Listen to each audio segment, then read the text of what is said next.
Hi everybody, Dan Illman, Matt Bernier. Race number 8 at Gulfstream Park on the Fountain of Youth undercard is the Grade 3 Herecomesthebride Stakes for 3-year-old fillies going 1 mile and a 16th on the turf. And on selected Derby prep weekends, DRF Bets has a special offer for existing DRF Bets user. Gotta get up early. Can't be like Matt, staying up all night doing gosh knows what. Got to be able to bet $25 to win on one horse in race number 1 at the Derby Prep track, this week being Gulfstream. If you do that, you get a $10 bonus. Learn more at drf.com/preps. You can earn up to a $130 bonus this Derby Prep season. Let's meet the field of 3-year-old fillies getting set to contest the Herecomesthebride Stakes. And we've got 3 from Chad Brown. There's no surprise there. Let's talk about the stranger, the number 6 Golconda, shipping in from France, making her first start since September. This filly began her career at a few minor league tracks, but ran second against Stakes Company last time out at Maison Lafitte. I didn't think much of that race, Matt. The 4th place horse came back, and the best she could do was a 3rd in a handicap in Britain, and the 5th place horse came back, ran in Sweden, and couldn't win there. I think it's going to be interesting to see what you get here. I mean, Chad, we've seen him do some good things with these types in the past. It's hard to ignore the fact that Javier takes the mount, first start off of a pretty considerable layoff, and you brought it up, perhaps facing some suspect company over in France. From a running style standpoint, it's going to be interesting to see how she is positioned throughout in this position, in this race. And I've just found it interesting. She's been working with a filly called Lefebvre, who I think is actually pretty good. I think she's a nice one. I don't know if she's as good as the other 2 Chads in this race.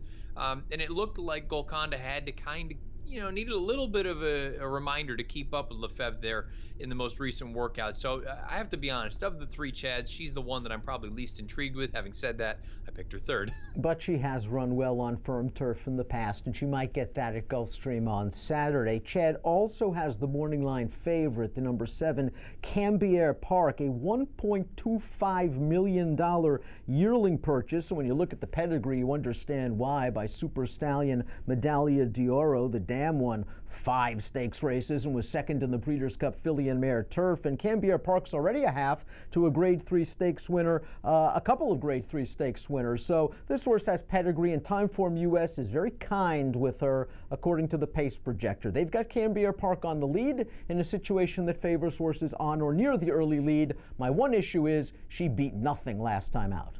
Yeah, that's got to be the concern. That field has not come back strong thus far. The runner-up came back and earned a 68 buyer, albeit she was 4 lengths behind Cambier Park in that most recent run. The 4th place finisher earned a 76. The interesting thing here for me, you brought it up, the pedigree is there in spades. They paid a boatload of money for her. I wonder how she's going to react to finding herself potentially on the lead, because that's the way that I looked at this race. There's not a lot of speed in here. I assume she's going to be right out there, but again, keep in mind, I know she was in the clear for the most part throughout in a pretty perfect position in that most recent run. There's no guarantee that she's going to appreciate being out there, being the one cutting out the fractions. And again, she's a very likely winner, arguably the horse to beat in here. I think it's one of the 3 Chads. I wouldn't argue with anyone that liked her. The 3rd of the 3 Chads is the number 8 Connectivity, a debut winner rallying from well off the pace, and at least that field has come back to do some good things. The 2nd and 3rd place finishers, well, they came right back to run 2nd and 3rd again with competitive 80 buyer speed figures. Connectivity also finished ahead of 2 minor next out winners in that race. All she needs in this spot, I think, is a little bit of pace. Irad retains the mount. I think it's going to be interesting to see how Irad plays this. I would imagine she's a little bit closer to the pace this time around, simply because she had a pretty serious pace to run at in that most recent run. But in Formulator, you can break out the fractions incrementally, and I recognize that it's not an apples-to-apples kind of comparison, but gives you a little bit of a barometer where she could be positioned. Her opening quarter miles in that most recent run, they were both sub-24, so it's not as though she was just crawling out there and she's void of early speed. They just went an unbelievable pace early on. I think she can lay a little bit closer, and I really like the way that she kicked and finished. She's a little bit green, but I think there's plenty of upside here. Chad has 3. His former assistant, Cherie DeVoe, as the number 3 Primella, making her North American debut. And let's take this Formulator fact with a grain of salt, because this barn is just starting out. Over the past 1 year, 0 for 25. I'm sure Cherie has learned her lessons very, very well from Chad, and the winners are going to start coming in bunches. As for Primella, I would not be surprised if this filly ends up on the lead. That's where she was last time out in that Group 3 Prix Miesque at Maison Lafitte. feet, and all things considered, I didn't think she ran badly at all. The second dam was a listed stakes placed horse going a mile. The sire Orphan gets kind of early types, which worries me a bit, but I think this filly has an Americanized running style. If she breaks, she can be close to the pace, and she's run well on firm turf in the past. And it's always something you need to keep an eye on with the Europeans coming over here. They're here for the firm turf more often than not. That is the situation. If she is forwardly placed, I think that is going to be beneficial given the pace projector. The one thing that I'm a little bit curious about, you look at it from a distance standpoint. I know she was running 7/8 over there. Mile and a 16th off of a pretty considerable layoff. First start over here, new sort of surroundings. Makes me a little bit unsure of what to expect here, but it is interesting to see Rosario takes them out. The one is vowed to recover, and I don't think she deserves to be 30-1 on the morning line. She just ran third in the Wait a While Stakes behind a really nice Pat Biancone trained filly, A Bit Special, who came right back to win the Grade 3 Swedish Chant with an 84 buyer. A Bit Special has now won 4 of 5 lifetime starts. Here's a formulator fact. Don't let it concern you at a big price. This barn over the past 5 years with 3-year-olds on turf, only 4% winners, a 26-cent return on investment. But if this filly is kind of hustled out of there by Chris Landeros, maybe she works out that nice pocket turf trip. Yeah, it's totally possible. And again, keep in mind, it doesn't look like there's going to be a ton of speed signed on here. So you could really take up a nice position and not really have to exert a ton of energy early on. Now, I know that inherently helps the horses that are forwardly placed as well because they don't have to go that fast. But there's a part of me that believes that this filly will basically work out a nice trip as you drew it up down on the inside, saving ground. The question now really becomes, do you think she's as good as the Chad horses? Do you think she's as good as the other shipper coming in here, or some of these other horses coming off of layoffs? I just wish the 5 Princessa Carolina had a little bit more early speed, because both of her turf races I thought were quite good, and she's got the pedigree to boot. She's a daughter of Tappet, and her Damn Pure clan won 2 Grade 1 races on the turf and was second in the Breeders' Cup filly and mare turf. This will be her first start since October, but she's another one that needs some pace. Yeah, and you know what? She did some respectable things numbers-wise as a 2-year-old on grass. That run in the maiden special weight, a 68 buyer and a 96 time form rating. And then the Jessamine, she had a little bit of an issue coming down the stretch, but ultimately she ran well enough in their first time Lasix.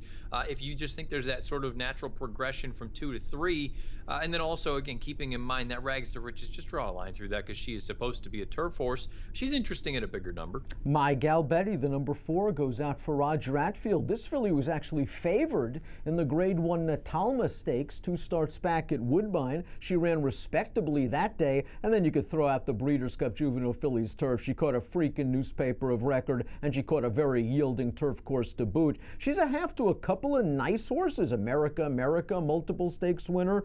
So Long George, a Grade 2 stakes winner on the turf. So I wouldn't be surprised if My Gal Betty runs well off the layoff.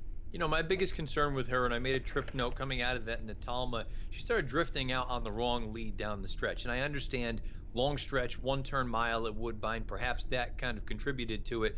But there's a part of me that's really dubious about how far she wants to go. Is she going to be better off going 6, 7 furlongs as opposed to mile, or even now stretching out to a mile on the 16th? Off this kind of layoff, I'm inclined to watch one. I picked her third, but I think the number 2, Belle Laura, is a horse that I really want to use in multiple race wagers. Again, another horse coming out of the Breeders' Cup Juvenile Fillies turf. I won't hold that race against her. Her prior effort was a solid rallying third in the Grade 2 Jessamine. And while when you look at her past performances, it appears she doesn't have early speed, she's getting blinkers for the first time here, and you note the bullet workouts recently. I'm assuming she's been working in blinkers, and I think Norm Cassie's instructions to Julien Leparoux is to get her into the race sooner. Yeah, especially if you think that these blinkers are going to have her a little bit more keyed up early on. Perhaps she can actually go and establish that position we spoke about with the 1, Vow to Recover, where if you can kind of clear off there and sit that pocket, let the other horses go, whether it is the European coming over here, whether it is Chad's filly.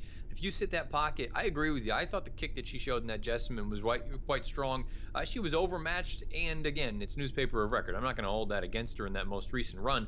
Question is, what are you going to get here off the layoff with the equipment change? Let's take a look at our top selections for the Here Comes the Bride Stakes. What a surprise, we both go with Chad. And I believe we both go with workmates. Cambiar Park and Connectivity have been working together in the morning. My feeling with Cambiar Park was, while she beat a lousy field last time out, And maybe the Timeform US pace projector isn't exactly correct because of the European runners and the addition of blinkers on some of these other horses. She should at least be really close to a moderate pace when they turn into the stretch. We'll see how good this 7-figure yearling purchase is. I went 7-3-2-6. You liked Connectivity's Kick coming home in her debut, and she beat a better field than my horse did.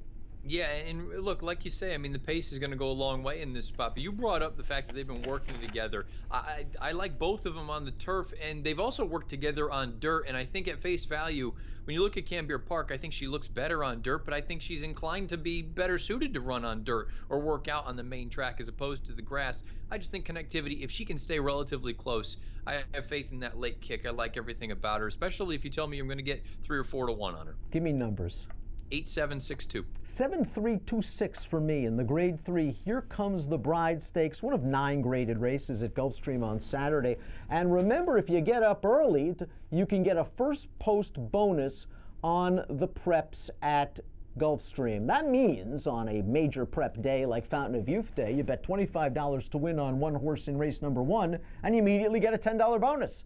DRF.com/preps is where you need to go for all the details. Approximate post time for the Here Comes the Bride, 3 o'clock Eastern. Good luck.